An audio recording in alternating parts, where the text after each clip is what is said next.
لله رب العالمين، والصلاة والسلام على سيد الأنبياء والمرسلين. أما بعد فأعوذ بالله من الشيطان الرجيم. بسم الله الرحمن الرحيم.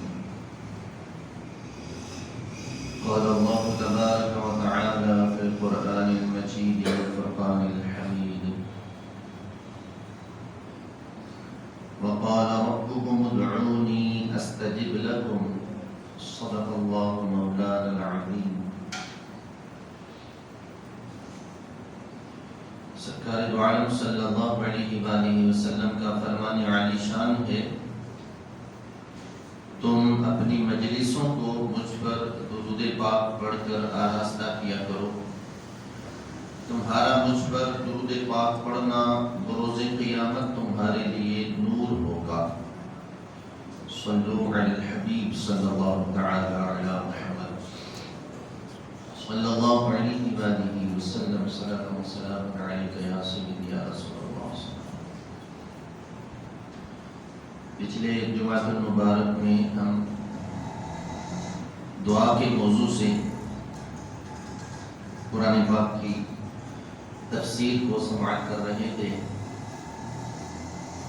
کہ اللہ تبارک و تعالی بندوں کی دعاؤں کو قبول فرماتا ہے جب بھی بندے اللہ سے دعا کریں.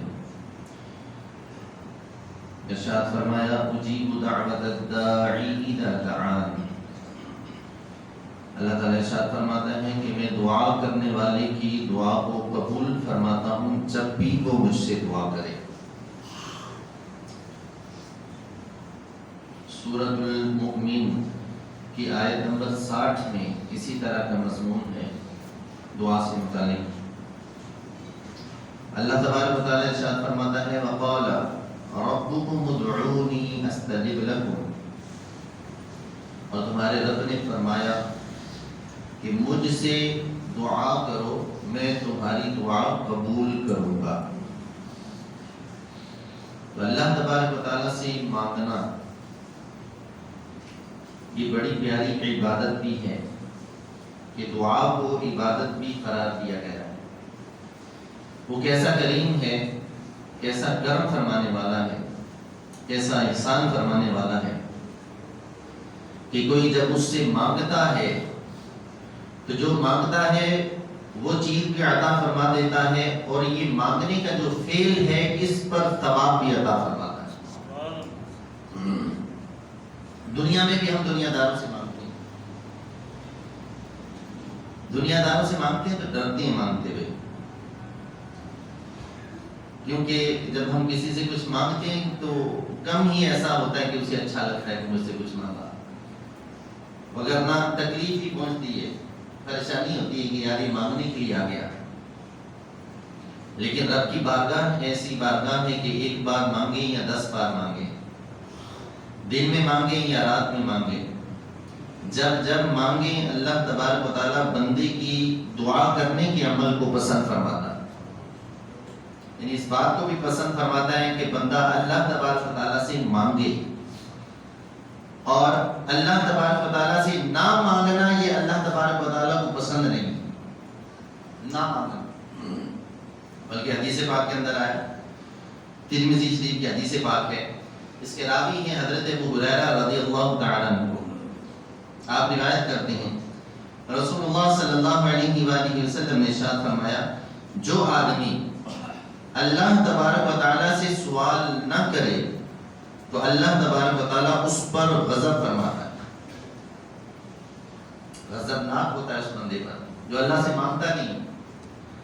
تو پتہ چلا اللہ تبارک و تعالیٰ سے مانگنا یہ فعل بھی اللہ تبارک و تعالیٰ کو پسند ہے، اور کرم ایسا فرماتا ہے کہ مانگنے پر ثواب عطا فرماتا ہے. اس مانگنے ہی کو عبادت قرار دے دیا، اور جو مانگتا ہے اللہ تبارک و تعالیٰ اسے عطا بھی فرماتا ہے. تو جب اتنی ساری بھلائیاں ایک مانگنے کے عمل کے اندر اللہ تبارک و تعالیٰ نے جمع کر دی ہیں، تو پھر بھی ہم دعا نہ مانگے تو کتنی بڑی محرومی ہے. ہم دعا نہیں مانگتے، ہمیں دعا کی آداب بھی پتہ نہیں، مانگنے کا طریقہ سلیقہ ہی نہیں آتا. ہم جو دعا بظاہر دعا مانگتے ہیں اس کے اندر بھی دعا کے آداب کا ہی خیال نہیں رکھتے. رسول اللہ صلی اللہ علیہ وآلہ وسلم بھی کثرت سے اللہ تبارک و تعالیٰ کی بارگاہ میں دعا کیا کرتے. تو دعا کا انداز کیا ہوتا تھا؟ آقا کریم صلی اللہ علیہ وآلہ وسلم جب رب کی بارگاہ میں دعا کے لیے ہاتھ اٹھاتے تو کبھی ایسا ہوتا کہ حضور علیہ السلام کے مبارک جو ہاتھ تھے وہ آپ کے سینے کے مقابل ہوتے، یعنی سینے کی سیدھ میں ہوتے. کبھی بلند ہوتے تو کندھوں کی سیدھ میں آ جاتے، اتنے بلند ہو جاتے. اور کبھی اتنے بلند ہو جاتے کہ آقا کریم صلی اللہ علیہ وآلہ وسلم کے بغلوں کی سفیدی نظر آ جائے گا. یہ جو ہماری بغلیں ہیں نا، ان کے اندر سفیدی نہیں ہوتی، سیاہی ہوتی ہے. لیکن آقا کریم صلی اللہ علیہ وآلہ وسلم کی مبارک جو بغلیں تھی ان کے اندر سفیدی اور چمک تھی. صحابہ کرام اس چمک کو بھی دیکھ لیا کرتے. تو دیکھیے اللہ کے نبی علیہ السلام کہ جو مخلوق کے اندر سب سے افضل ہے، انبیاء میں بھی سب سے افضل، رسولوں میں سب سے افضل، رسولوں کے اندر اولو العزم رسول سب سے افضل ہوتے ہیں، ان کے اندر بھی سب سے افضل. جب وہ رب سے مانگتے ہیں تو ان کا انداز کیا ہے؟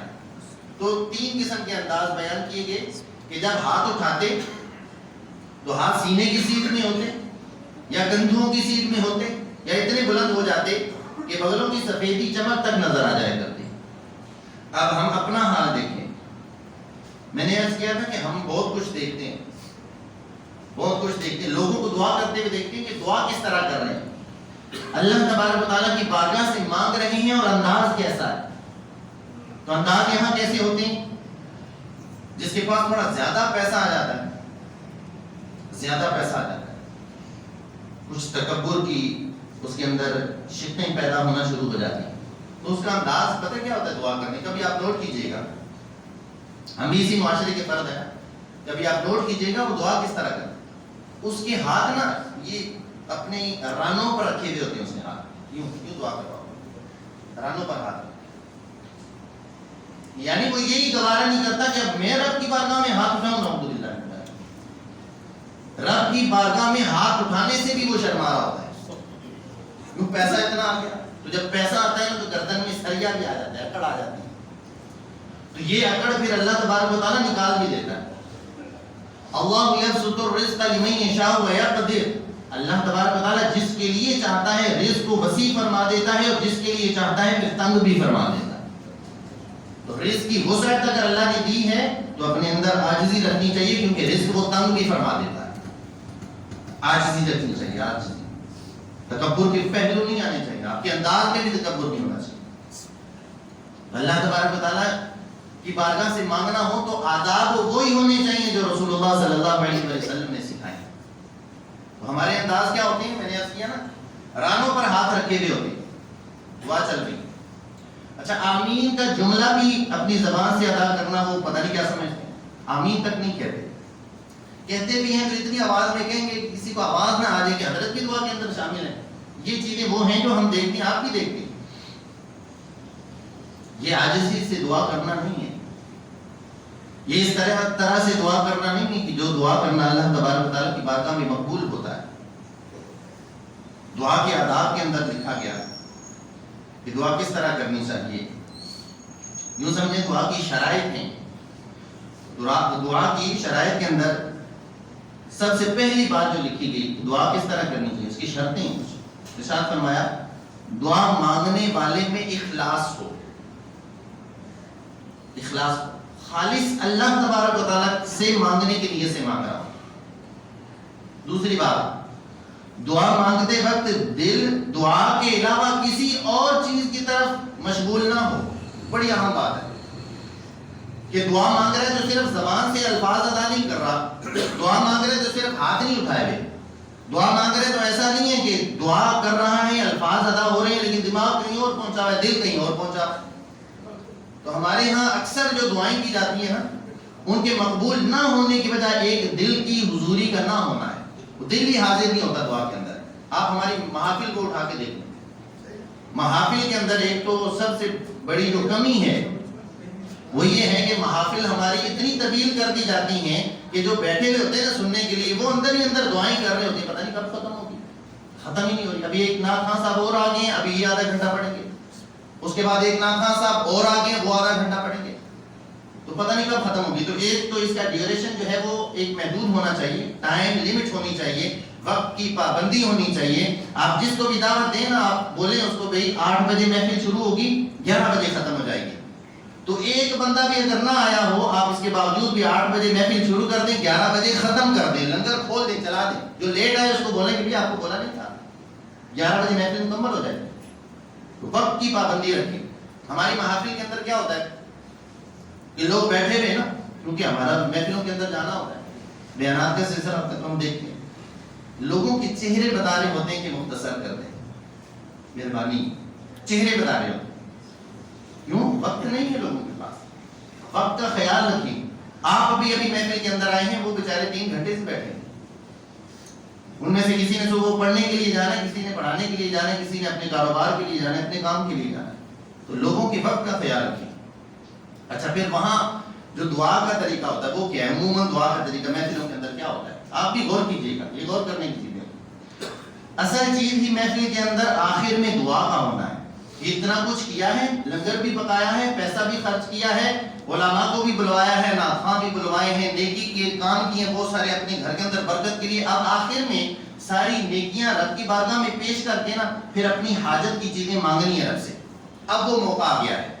اور وہ موقع کب آتا ہے؟ جب بندوں کی چھٹی ہو چکی ہوتی ہے، بالکل تھک چکے ہوتے ہیں. ان کی توجہ یا تو لنگر کی طرف ہوتی ہے یا اس بات کی طرف ہوتی ہے کہ جلدی سے دعا ختم ہو جائے بس. اچھا، جو دعا کر رہے ہوتے ہیں وہ بھی الا ماشاء اللہ دعا کے اندر شریک نہیں ہوتے.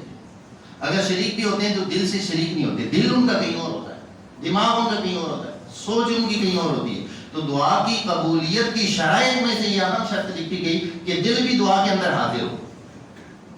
ہمارے دل کہاں ہوتے ہیں؟ پھر ہم گلا کرتے ہیں، دعا قبول نہیں ہوتی. غافل دل کی دعا اللہ تعالیٰ قبول نہیں فرماتا. غافل دل کی دعا، تو وہ تو دلوں کے احوال کو جانتا ہے. ان اللہ علیم بذات الصدور، دلوں کے اندر پیدا ہونے والی چیزوں کو بھی وہ جانتا ہے. تو آپ کا دل تو کہیں اور تھا، الفاظ ادا کر رہے تھے آپ. تو جب بھی دعا کریں دل سے مانگا کریں، دل کو رب کی بارگاہ میں حاضر کر کے پھر مانگا کریں. پھر دعاؤں کو وہ رد نہیں فرماتا، پھر دعائیں قبول ہوتی ہیں. تو دعا کی قبولیت کی شرائط میں سے ایک شرط دل کا حاضر ہونا ہے دعا کے اندر. پھر ارشاد فرمایا کہ دعا مانگنے والا اللہ تعالیٰ کی رحمت پر یقین رکھے. یقین رکھ کر، یہ یقین ہو، ایقان ہو، پکا مضبوط دل و دماغ کے اندر کہ جو میں مانگ رہا ہوں اللہ تبارک و تعالیٰ اس کو عطا کرنے پر قادر ہے اور وہ عطا فرمائے گا. اس یقین کے ساتھ دعا کریں، کیونکہ رب سے مانگ رہے ہیں. آپ رب سے مانگ رہے ہیں. للہ ملک السماوات والارض، اللہ ہی کے لیے جو کچھ آسمانوں میں ہے، زمینوں میں ہے، اور جو کچھ اس کے اندر ہے سب اللہ ہی کا ہے. اللہ ہی مالک ہے ہر چیز کا، وہ سب کچھ دے سکتا ہے. تو اس سے مانگ رہے ہیں اور یقین نہیں ہے دل کے اندر. یقین سے مانگے، ایقان سے مانگے، مضبوطی ہو دل و دماغ کے اندر، پتہ ہو رب سے مانگ رہا ہوں وہ ہر چیز دے سکتا ہے. تو دل کی حضوری بھی ہو اور رب کی بارگاہ میں یقین سے مانگے کہ اللہ تعالیٰ عطا فرمائے. پھر ایک اور شرط دعا کی قبولیت میں سے بڑی اہم، علماء لکھتے ہیں اگر دعا کی قبولیت ظاہر نہ ہو، بظاہر آپ کو لگ رہا ہے کہ دعا ابھی قبول نہیں ہوئی، دعا کی قبولیت ظاہر نہ ہو تو وہ شکایت نہ کرے کہ میں نے دعا مانگی لیکن قبول نہیں ہوئی. یہ بھی شکایت ہے. یہ الفاظ جو ہیں آپ دیکھیے کہ کتنے ہم ادا کرتے ہیں یہ الفاظ. اگر دعا تو مانگتا ہوں قبول ہی نہیں ہوتی، دعا کرتا ہوں قبول ہی نہیں ہوتی. یہ بھی شکایت ہے کہ دعا مانگتا ہوں قبول نہیں ہوتی. یہ شکایت ہے رب کی بارگاہ میں. حدیث پاک کے اندر حضرت ابو ہریرہ رضی اللہ تعالیٰ عنہ سے مروی ہے، ترمذی شریف کی حدیث پاک ہے. نبی کریم صلی اللہ علیہ وسلم نے ارشاد فرمایا بندہ اپنے رب سے جو بھی دعا مانگتا ہے اس کی دعا قبول ہوتی ہے. اور اس کی صورت یہ ہوتی ہے، یعنی کس طرح قبول ہوتی ہے؟ اس کی صورت یہ ہوتی ہے یا تو اس کی مانگی ہوئی مراد دنیا ہی میں اس کو جلد عطا کر دی جاتی ہے، فوراً مل جاتی ہے، یا آخرت میں اس کے لیے ذخیرہ کر لی جاتی ہے، جمع کر لی جاتی ہے. دعا ضائع نہیں جاتی. دنیا میں فوراً قبول نہیں ہو رہی تو آخرت میں جمع ہو گئی ہے، جب مرے گا تو آخرت میں اس کا اجر دیکھے گا. یا دعا کے مطابق اس کے گناہوں کا کفارہ کر دیا جاتا ہے، دعا کے بدلے میں گناہ مٹا دیے جاتے ہیں۔ تو تین کاموں میں سے کوئی ایک کام ہوتا ہے، یا تو فوراً مل جاتا ہے، یا آخرت کے لیے ذخیرہ کر دی جاتی ہے، یا اس کے گناہوں کو مٹا دیا جاتا ہے۔ تو فائدہ ہی فائدہ ہے دعا کرنے میں، نقصان کوئی نہیں۔ پھر ارشاد فرمایا اور اس میں شرط یہ ہے کہ وہ دعا گناہ یا رشتہ داری توڑنے کے بارے میں نہ ہو، ناجائز دعا نہ ہو، اور اس کی قبولیت میں جلدی نہ مچائے۔ یہ بھی حدیث پاک کے اندر آیا کہ دعا کی قبولیت کے اندر جلدی نہ مچائے کہ ابھی تک قبول نہیں ہوئی۔ اچھا، جب یہ ارشاد فرمایا نا کہ دعا کی قبولیت میں جلدی نہ مچائے، تو صحابہ کرام علیہم رضوان نے عرض کیا رسول اللہ صلی اللہ علیہ وآلہ وسلم وہ جلدی کیسے مچائے گا، یعنی کیسے پتہ چلے گا کہ وہ دعا میں جلدی مچا رہا ہے؟ آقا کریم صلی اللہ علیہ وآلہ وسلم نے ارشاد فرمایا اس کا یہ کہنا کہ میں نے دعا مانگی لیکن قبول نہیں ہوئی، یہ کہنا بھی دعا کے اندر جلدی مچانا ہے۔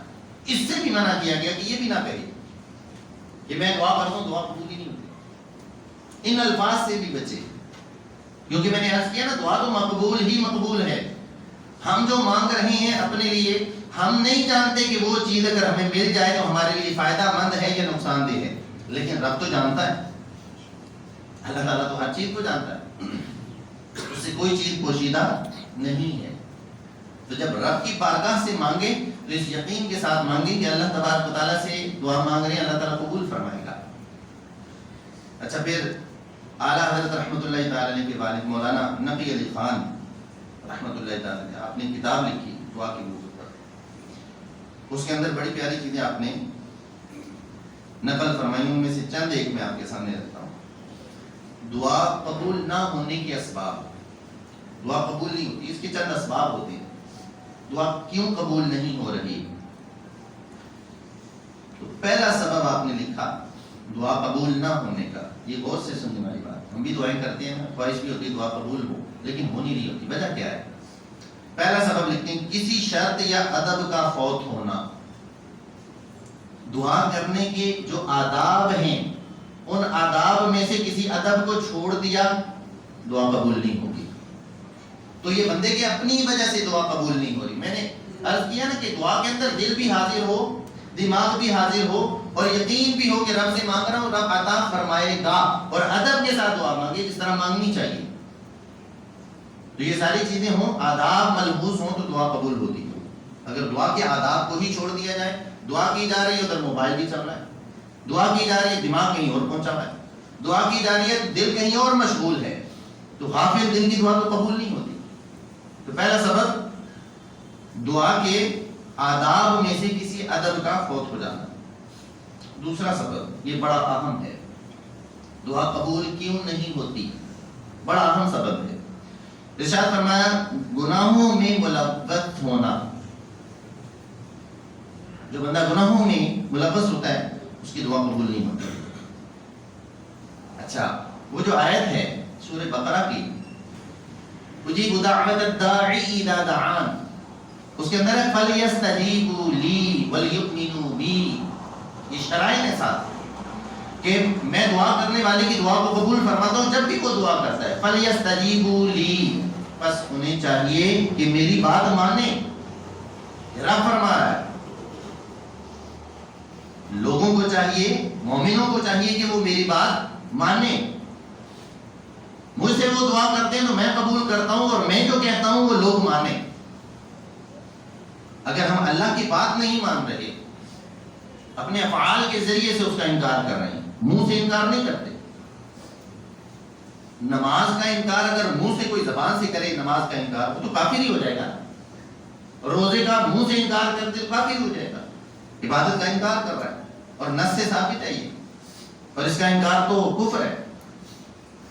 تو زبان سے انکار نہیں کر رہے ہوتے لیکن اپنے افعال سے انکار کر رہے ہوتے ہیں۔ نماز کا وقت ہے نہیں پڑھ رہا، یہ کیا ہے؟ رمضان شریف کا روزہ نہیں رکھ رہا، یہ کیا ہے؟ زبان سے انکار نہیں کر رہا لیکن افعال سے تو انکار ہی ہے نا، چھوڑ ہے اس کو۔ فجر کی اذان ہوئی، گھر کے اندر سویا ہوا ہے، اس کو فکر ہی نہیں ہے، وہ دن کی ابتدا ہی اللہ کی نافرمانی سے کر رہا ہے۔ آپ اندازہ لگائیں اس کا دن کیسا گزرے گا جو دن کی ابتدا میں اللہ تعالیٰ کی نافرمانی کر رہا ہے۔ تو دعا قبول نہ ہونے کے اسباب میں سے ایک اہم سبب بندے کا گناہوں میں پڑ جانا. جو گناہوں میں پڑا ہوا ہے, گناہ جب تک چھوڑے گا نہیں دعا قبول نہیں ہوگی. گناہ چھوڑ دے, اللہ تعالیٰ کی نافرمانیاں چھوڑ دے. تو جب بندہ اللہ تعالیٰ کی نافرمانیاں چھوڑ دیتا ہے تو پھر خود رب فرماتا ہے وَمَن يَتَّقِ اللَّهَ, جو اللہ سے ڈرتا ہے نافرمانیاں چھوڑ دیتا ہے, يَجْعَلْ لَهُ مَخْرَجًا, پھر اللہ تبارک و تعالیٰ اس کے لیے راستوں کو کھول دیتا. وَيَرْزُقْهُ مِنْ حَيْثُ لَا يَحْتَسِبُ, پھر اللہ تعالیٰ اس کو وہاں سے روزی دیتا ہے جہاں سے اس کا گمان بھی نہیں ہوتا. لیکن یہ کس کے لیے؟ جو اللہ سے ڈرتا ہے, جو خوف رکھتا ہے دل میں, جو اللہ کی نافرمانیاں نہیں کرتا, جو فرما بردار ہے, جو نیک ہے, جو متقی ہے. تو دعا قبول نہ ہونے کے اسباب میں سے ایک بہت بڑا سبب گناہوں کے اندر بندے کا مبتلا ہونا ہے. تو اگر گناہوں کے اندر مبتلا ہیں تو رب کی بارگاہ میں رجوع کریں, توبہ کریں. رب کی بارگاہ میں رجوع کریں, توبہ کریں. اللہ تبارک و تعالیٰ توبہ کو قبول فرمانے والا ہے. وہ بندوں سے بڑی محبت کرتا ہے, بڑی محبت کرتا ہے. وہ اتنی محبت فرمانے والا ہے کہ آپ رب کی بارگاہ میں آئیں, اکیلے میں, تنہائی میں, ہاتھ اٹھائیں اور اپنے گناہوں کو یاد کریں. کیا کچھ کیا, کتنی نافرمانیاں کی. وہ نافرمانیوں کو یاد کرتے کرتے آپ کی آنکھوں سے جو آنسو ٹپک پڑیں گے نا, وہی قبولیت کی نشانی بن جائے. اور رب کی بارگاہ سے توبہ اور رجوع کر کے تو دیکھیں آپ کے معاملات کس طرح آسان ہوتے ہیں. ہم دنیاوی مسائل اور مشکلات کے اندر جب مبتلا ہوتے ہیں نا تو دنیا کی طرف ہی بھاگ رہے ہوتے ہیں ان کو ٹھیک کرنے کے لیے. میرا فلاں مسئلہ ہے, فلاں مدد ٹھیک کر دے گا. میں گھر کے اندر گھر گیا ہوں, فلاں میری مدد کر دے گا. میں مشکل میں آ گیا ہوں, فلاں میرا رشتہ دار ہے وہ میری مدد کر دے گا. ان ظاہری اسباب کی طرف بندہ بھاگتا ہے, لیکن رب کی بارگاہ میں نہیں آ رہا, رب کی بارگاہ میں نہیں جھک رہا, نافرمانیاں نہیں چھوڑ رہا, ظاہری اسباب کی طرف بھاگے جا رہا ہے. وہ دنیا کے مسائل کے اندر اور گرتا چلا جائے گا. ایک مسئلے سے نکلے گا تو دوسرے مسئلے میں جائے گا. رب کی بارگاہ میں رجوع کریں, توبہ کریں. رب کی بارگاہ گناہوں سے توبہ کریں. نمازیں چھوڑ دیں تو چھوڑنا چھوڑ دیں, پڑھنا شروع کر دیں. نمازوں کی طرف آ جائیں, اللہ کی عبادت کی طرف آ جائیں, اللہ کی فرما برداری کی طرف آ جائیں. جب اللہ کی فرما برداری شروع کر دیں گے تو آپ کی دعائیں بھی قبول ہونا شروع ہو جائیں گی. اللہ تعالیٰ سے دعا ہے اللہ تعالیٰ ہم سب کو اپنے نیک, اپنے متقی بندوں میں شامل فرمائے. اگر گناہوں میں کوئی ملوث ہے, اللہ تعالیٰ ہم سب کو گناہوں کی بیماری سے شفا عطا فرمائے, گناہوں سے بچنے کی توفیق عطا فرمائے, پاک دل, پاک ذہن, پاک سوچ عطا فرمائے. آمین بجاہ النبی الامین صلی اللہ تعالی علی محمد.